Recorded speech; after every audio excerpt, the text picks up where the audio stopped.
तो ठीक है प्यू, हम कंटिन्यू करते हैं पार्शियल डिफरेंशियल इक्वेशंस और आज हम देख रहे हैं वीडियो नंबर 6.1 जिसमें हम सीखने वाले हैं type 4 of Lagrange's auxiliary equation.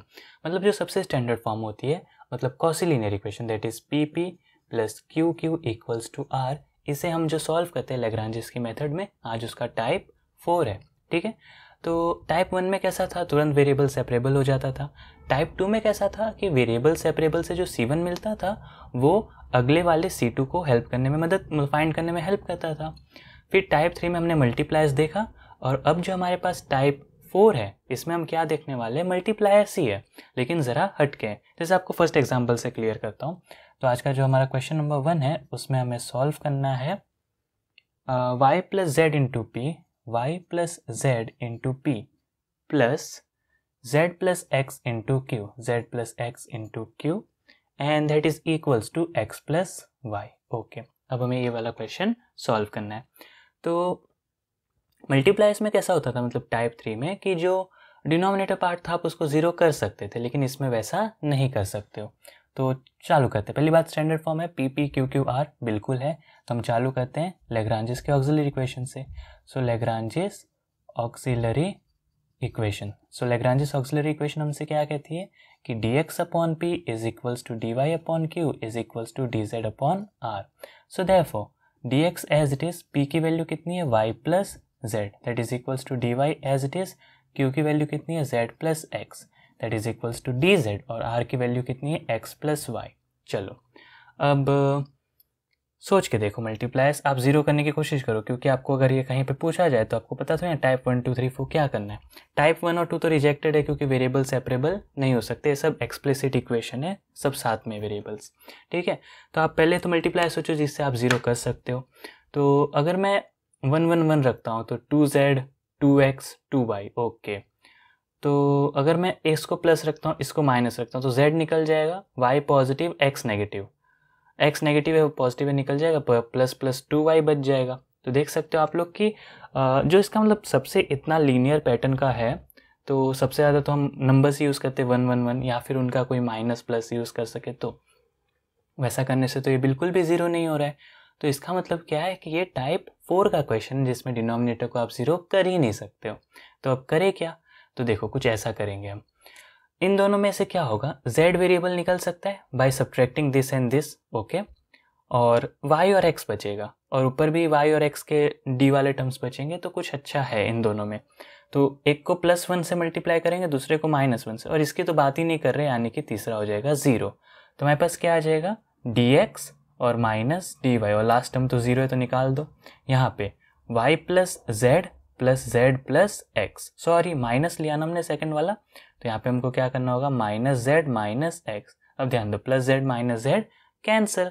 ऊपर देखो मैंने आपको बताया था स्टार्टिंग से ही कि dx माइनस dy है, यानी वो कंप्लीटली क्या है, d of x minus y, और नीचे हमारे पास क्या है, y माइनस x। इसको नाम दे दो इक्वेशन नंबर 1। ओके, मतलब कि इस क्वेश्चन में, हर एक क्वेश्चन में टाइप 4 में आपको अलग पैटर्न फॉलो करना होता है, लेकिन फिलहाल के लिए इसको टाइप 1, मतलब इसको 1 नाम दे दो। अब एक चीज़ देखो, d किस पे ऑपरेट हो रहा है, x माइनस वाई पे, और नीचे भी क्या है, y, वही चीज़ है, बस नेगेटिव ऑल्टर्ड है। तो आप एक काम कर सकते हो, x माइनस वाई को, अब मतलब उसको x माइनस वाई ही रहने दो, ठीक है, लेकिन अगर कन्फ्यूजन क्रिएट हो रही है तो x माइनस वाई को t मान लो। तो ऐसा करने से हमारे पास क्या आ जाएगा, dt अपॉन नेगेटिव t। ठीक है, तो इसको इक्वेशन 1। और एक बात हमेशा याद रखना कि ये जो हमारी टर्म आती है मल्टीप्लाई से, ये पहले तीनों के इक्वल होती ही है। तो इक्वल्स टू, हाँ ओके, चलो उसको 1 नाम देकर इसे 1 नाम दे दो। अब यहाँ से हम कुछ और करते हैं। अब इन दोनों की अगर मैं बात करूँ तो अगर मैं इन्हें सब्ट्रैक्ट करूँ तो x निकल जाएगा, z और y बचेगा, ऊपर भी देखो z और y है। तो मैं इन दोनों की बात कर रहा हूँ, इसकी बात नहीं कर रहा हूँ। तो अब मैं मल्टीप्लाइज क्या चूज़ करूँगा, 0 1 -1। तो मेरे पास क्या आएगा, dy माइनस dz, और नीचे क्या हो जाएगा, z plus x minus y cancel हो गया, ऊपर d of y minus z और नीचे z माइनस y।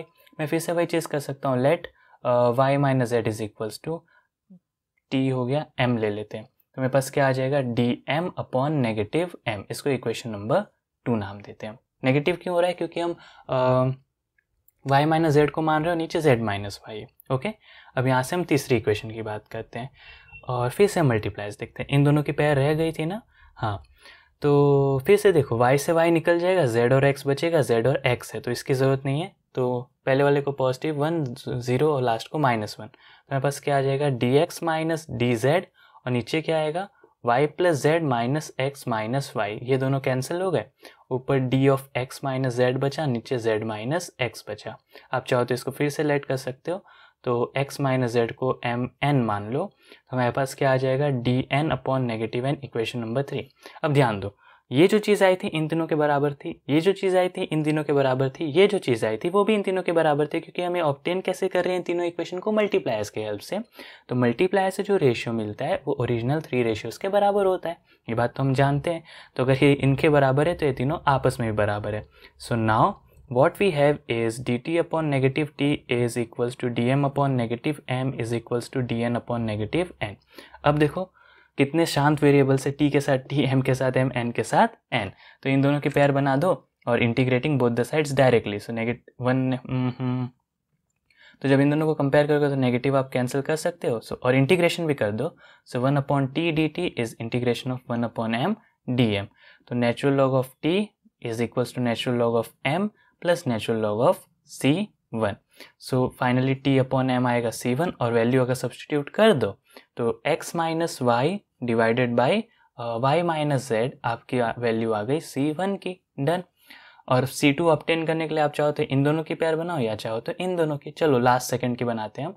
तो C2 के लिए हम क्या करें, dm upon negative m is equals to dn upon negative n, ये दोनों cancel, integration of 1 upon m dm is equals to integration of 1 upon n dn, so natural log of m is equals to natural log of n plus natural log of C2। Finally m upon n आ जाएगा C2, value substitute कर देते हैं, y minus z और n की कितनी है zx minus z, and that is C2। So finally C1 C2 मिल चुका है, तो सॉल्यूशन क्या आ जाएगा हमारा फाइनल, कि phi of x minus Y upon Y minus Z comma Y minus Z upon X minus Z is equals to 0। ये आ चुके हमारे फाई की वैल्यू। हमने किया क्या, हमने देखा कि डिनोमिनेटर्स मतलब ये जो थे नीचे वाले बहुत शांत थे, तो यानी शांत है तो यानी मल्टीप्लाई से 1 1 1 वाली पैटर्न में लेते प्लस माइनस करके, तो जो भी हो जाए, तो वैसा करने से वो बिल्कुल भी ज़ीरो नहीं हो सकते, इनको ज़ीरो करना पॉसिबल था नहीं। तो हमें समझ जाना है कि हमारा टाइप 4 है, जिसमें होगा क्या कि ऊपर जो डेरिवेटिव्स है वो कुछ इस फॉर्म में ट्रांसफॉर्म हो जाएंगे कि ऊपर वाली एग्जैक्टली चीज़ नीचे होगी, तो हम उसको, हाँ इसको ये वाले तीनों फॉर्म को भी आप डायरेक्ट कंपेयर कर सकते हो। मेरे सॉल्यूशन में आप देखोगे कि मैंने ऐसे ही कंपेयर किया है, लेकिन TMN कर लो तो आपके लिए काम ज़्यादा आसान हो जाएगा, आपको पिक्चर ज़्यादा साफ सुथरी दिखेगी, ठीक है। तो ये तो खैर एक क्वेश्चन था, मैं आपको एक और क्वेश्चन कराता हूँ इस टॉपिक का, तो शायद आपको ज़्यादा क्लियर हो जाए, ठीक है। हो, और एक और चीज़ है, देखा आपने मार्कर फिर से पुराना वाला है, ऐसा इसलिए वीडियो बनाने बैठा मार्कर ही नहीं मिल रहा है, मार्कर कितने देर से ढूंढा, मार्कर मिला ही नहीं, मतलब छोड़ो पुराने मार्कर से बनाते हैं, वीडियो बनाना ज़्यादा ज़रूरी था। इंक थोड़ी लाइट है इसकी, और कुछ नहीं, नया मार्कर है तो ज़्यादा स्ट्रॉन्ग चलता है, शार्प चलता है, ठीक है।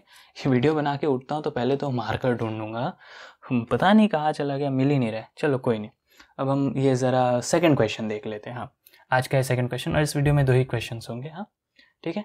सेकेंड क्वेश्चन में हमें सॉल्व करना है Y square multiplied by X minus Y into P plus X square into Y minus X into Q, and that is equals to Z into x square plus Y square. हाँ बिल्कुल यही question है, standard form है बिल्कुल। So therefore अब यहाँ से हम देखते हैं कि लैग्रांजेस ऑक्सिलरी इक्वेशन, लैग्रांजेस की ऑक्सिलरी इक्वेशन हमसे क्या कहती है, इसको क्यों अंडरलाइन कर रहा हूँ, लैग्रांजेस ऑक्सिलरी इक्वेशन तो हमें सिंपल सी क्या बात कहती है कि dx upon p dy upon q is dz upon r. So therefore okay, हाँ, so dx as it is, p की वैल्यू कितनी है हमारे पास, y square into x minus y, that is equals to dy upon q की value कितनी है, x square into Y minus x, that is equals to dz upon z into x square plus Y square. चलो अब multiply सोचो, जिससे पहले आप 0 बना चुको, तो क्या ऐसा मल्टीप्लायर्स है इस क्वेश्चन में। तो देखो यहाँ पे वाई स्क्वायर है, उसके बाजू में एक्स स्क्वायर है और लास्ट में जेड है, तो पावर ही देखो कितनी अनइवन है। अगर आपने इसमें जेड किया, जेड का स्क्वायर आया तो जेड स्क्वायर एक्स स्क्वायर, और ऐसी टर्म आपको यहाँ, इन दोनों में देखो पहली बात जेड है ही नहीं, इन दोनों में जेड है ही नहीं, इसमें जेड है। अगर इसका z आप निकालने की कोशिश करो 1/z से 1/y², लेकिन dx के साथ y² का क्या काम, फैक्टर भी देखो कितने, मतलब आपको पैटर्न ही नहीं दिखेगा अच्छा कि आप कोई मल्टीप्लायर चूज कर 1 1 1 तो काम कर नहीं रहा है, x y z भी कोई काम लायक लग नहीं रहा है। और जो एक ऑल्टर पैटर्न होता है कि चलो इसमें z किया, अगर x वाले में z करे तो z वाले में x करने हैं, तो वो ज़रा वो प्रोडक्ट वाला पैटर्न भी बनता है। तो ऐसा कोई पैटर्न ही नहीं बन रहा है, तो इसका मतलब क्या है कि टाइप 4। तो ध्यान दो इन दोनों में तो बिल्कुल z ही नहीं है कि नहीं, z है नहीं ना बिल्कुल भी। और ये देखो ये दोनों ब्रैकेट्स भी सेम टू सेम है, बस एक साइन का फ़र्क है ना। तो एक काम करते हैं, इन दोनों इक्वेशंस को आपस में ऐड करवा देते हैं। तो उसके लिए हमें मल्टीप्लायर्स 1 1 चूज़ करना पड़ेगा, तीसरी की ज़रूरत नहीं है तो उसे 0 रखते हैं। तो हमारे पास क्या आ जाएगा, so therefore dx equals to, हाँ तीन चीज़ें बराबर है इस चौथी चीज़ के, dx प्लस dy, और नीचे क्या आएगा मेरे पास y² into x minus y और plus x² into Y minus x. अब मुझे x माइनस वाई यहाँ पे ऑल्टर कराना है, तो यहाँ पे मैं नेगेटिव कर देता हूँ, तो जिसकी वजह से ये ऑल्टर होके क्या हो जाएगा x माइनस वाई। ऊपर dx प्लस dy है यानी d of x plus Y हो जाएगा, और नीचे क्या है मेरे पास, तो x माइनस वाई कॉमन, क्या बचा y² माइनस x² यानी y minus X into Y plus X. Done. ये दोनों चीज़ तो कुछ नहीं, सेम टू सेम है, बस एक नेगेटिव का फ़र्क है। तो देखो ऊपर वाली d as it is, x plus Y as it is, ये देखो नीचे वाला भी ये x plus Y as it is, और ये दोनों चीज़ में से अगर एक में से भी नेगेटिव जैसे इसमें से निकाल दिया तो ये x माइनस वाई हो जाएगा। So x minus Y into x minus Y, X minus Y का स्क्वायर। चलो इसको इक्वेशन नंबर 1 करके रखते हैं। अब हमें एक और मल्टीप्लायर्स की कोई पेयर सोचनी होगी, ठीक है, मल्टीप्लायर्स अब सोचते हैं कुछ और। अब एक बात ध्यान दो, x प्लस वाई ये अच्छा है, लेकिन ये जो चीज़ है ये कुछ दिक्कत देगी क्योंकि डायरेक्ट इंटीग्रेशन इसका नहीं हो सकता, आपने अभी जस्ट पिछले वाले क्वेश्चन में देखा। तो ये निकले ऐसा कुछ हमें अब सोचना पड़ेगा। चलो इसमें फिर से पेयर बनाने की कोशिश करते हैं। तो अब क्या कर सकते हैं हम, सोचो सोचो सोचो कि ये निकल जाए किसी तरीके से। तो अगर x माइनस वाई का स्क्वायर है ना यहाँ पर, अगर मैं इन्हें सब्ट्रैक्ट कराऊँ तो भी दिक्कत हो जाएगी। चलो एक काम करते हैं, इन दोनों को आपस में सब्ट्रैक्ट करके देखते हैं, क्योंकि इसमें क्या है z है ही नहीं, तो वो एक चीज़ अच्छी है। 1 लेते हैं, -1 लेते हैं, 0 लेते हैं, तो अब हमें बस क्या आ जाएगा dx minus D Y, Z की तो 0 है तो ये तीसरी टर्म निकल जाएगी, y² into x minus y minus x² into Y minus x. ऊपर क्या हो जाएगा d of x minus y, नीचे देखो फिर से साइन ऑल्टर होगी तो ये प्लस हो जाएगा और यहाँ x माइनस वाई आएगा, तो x माइनस वाई कॉमन और अंदर बचेगा x² plus y²। Okay done. तो अरे वाह, ये देखो ये इसके साथ इक्वेट कर सकते हैं क्योंकि x² प्लस y² कैंसिल। चलो यहाँ पे काम करते हैं, पहली बात लेट x माइनस वाई को t मानते हैं, तो यहाँ पे क्या हो जाएगा मेरे पास dt upon t into x² plus y²। So now अब क्योंकि ये दोनों चीज़ें आपस में इक्वल है ना, तीनों चौथी के बराबर होते हैं, तो इन दोनों को कंपेयर डायरेक्टली यहीं से कर सकते हैं। ठीक है, तो आप एक नई चीज़ सीख रहे हो टाइप 4 में, जो मल्टीप्लायर आता है उसमें से जो टर्म होती है वो इन तीनों में से किसी के साथ आप, मतलब एक चौथी टर्म लाते हो जो इन तीनों के साथ आप इक्वेट करो। तो ध्यान दो dz upon z into x² plus y² is equals to dt upon t into x² plus y²। तो ध्यान दो ये से ये कैंसिल, अब वेरिएबल भी अच्छे से सेपरेटेड है, तो 1 upon z dz is integration of 1 upon t dt। Natural log of z, natural log of t, natural log of c1 z upon t हो जाएगा। t कितना है x minus y, so z upon x minus Y, ये आ चुके हैं आपके c1 की वैल्यू। गुड।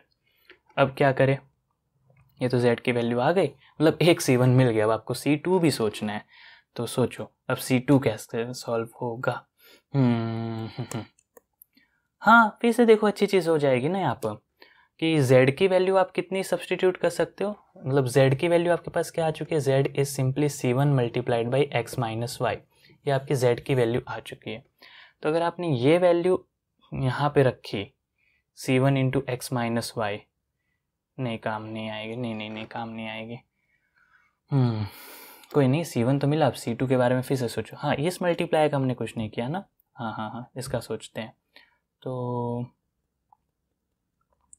और तो कोई मल्टीप्लायर आपके ख्याल में तो नहीं आ रहा है। हाँ ये, क्योंकि इसमें सब पैटर्न अच्छा था। अरे हाँ इसको डायरेक्टली कंपेयर कर लो ना। अरे वाह, ये तो हम भूल ही गए, इसको तो डायरेक्टली, मतलब ये वाले मल्टीप्लायर की ज़रूरत ही नहीं थी हमें, ये तो बहुत बेकार दे रहा था हमें, इसका कहीं यूज़ ही नहीं हुआ। इसलिए आपने देखा होगा मेरे PDF में कितने मल्टीप्लायर्स मैंने कैंसिल भी किए हैं, क्योंकि हाँ सोचने में अच्छा लगता है लेकिन कहीं काम ही नहीं आता है। ये देखो ना आंखों के सामने ही था। नाउ मतलब ये डायरेक्टली आप सॉल्व कर सकते हैं। यहाँ पे देखो dx upon y square into x minus y is equals to d y upon x square into Y minus x. ये दोनों कैंसिल हो गए, एक नेगेटिव छोड़ गए, अब variable separable directly, so negative x square d x is equals to y square d y. अब integrating both the sides, so negative x cube upon 3 is equals to y cube upon 3 plus c dash नाम रखते हैं अभी। तो इसे यहाँ भेजेंगे, सब शिफ्टिंग करेंगे तो हमें पता चलेगा कि x cube plus y cube अपना C2 है। चलो इसको C1 मान देते हैं क्योंकि हमने पहले इसको फाइंड किया ना, ये C1 और जो हमने मल्टीप्लाई से ये जो डिफिकल्टी से फाइंड किया वो C2। ये इतनी ईजी चीज़ थी, हमें नहीं दिख, आपको क्या मालूम शायद दिख गई हो, मुझे बताना बाद में। लेकिन हाँ ये तो सिंपल था, सामने ही था, फैक्टर कैंसिल हो गया, वेरिएबल डायरेक्टली सेपरेट हो गए, तो C1 आसानी से मिल गया। C2 के लिए हमें ज़रा मल्टीप्लायर्स की हेल्प लेनी पड़ी और उससे जो इक्वेशन ऑब्टेन हुई उसे वापस से हमने Z वाले के साथ, याद रखना इसमें X और Y आया था तो इसमें Z लाना ज़रूरी था ही था। तो ठीक है, so now from equation number 1 and equation number 2 we clearly have our solution and that is phi of x cube plus y cube comma z upon x minus y and that is equals to 0. Done. और बिल्कुल भी लिखना ना भूलना where phi is an auxiliary function. Where phi is an auxiliary function. ठीक है, हम क्या लिख रहे हैं ज़्यादातर, हाँ sorry phi is an arbitrary function. auxiliary क्या होता है, arbitrary function. ओके तो ये था हमारा टाइप 4। ज़रा कंफ्यूजिंग है क्योंकि इसमें सब कुछ मिक्स आ जाता है। C1 का सब्स्टिट्यूशन भी कभी यूज़ करना पड़ता है, कभी कभी डायरेक्टली इंटीग्रेशन भी, मतलब ये डायरेक्टली वेरिएबल सेपरेबल से C1 मिल गया, C2 के लिए मल्टीप्लायर्स का हमें ज़रा ये कॉम्प्लिकेशंस करना पड़ता है। कोई बात नहीं, अभी तो ये 2 क्वेश्चंस थे, अभी तो बहुत क्वेश्चंस करेंगे तो प्रैक्टिस हो जाएगी, आप टेंशन मत लेना, हाँ सब हो जाएगा। कोई नहीं, अभी तो इसके तो मैं सोचता हूँ आपको सारे ही क्वेश्चंस करवाएं, 2 क्यों, जितने हैं सब इसमें आप समझो ना 6.1 नहीं 6.34 तक आएंगे वीडियोस, क्योंकि ये टॉपिक आपको ज़रा ठीक से समझाना होगा, आपकी थिंकिंग प्रोसेस में वो चीज़ बैठानी होगी कि क्वेश्चन देखते ही सबसे पहले तो आपको वेरिएबल सेपरेबल कुछ अच्छा हो रहा है कि नहीं वो सोचना है।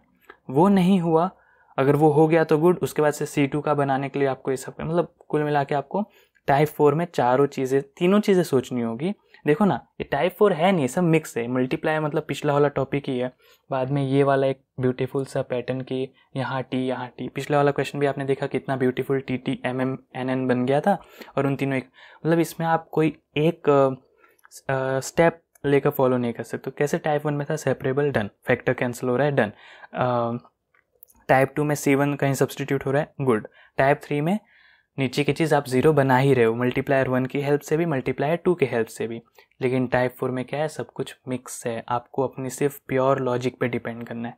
ठीक है, कोई नहीं, इसके तो और भी क्वेश्चंस कराऊंगा, अभी तो आप डरना नहीं। 2 क्वेश्चन से समझ में आए ना, थिंकिंग प्रोसेस में धीरे धीरे बैठेंगे और 3-4 क्वेश्चन आपको मैं करवाता हूँ। ठीक है, चलो हाँ, डरना नहीं है, मैं हूँ, टेंशन नहीं, चलो।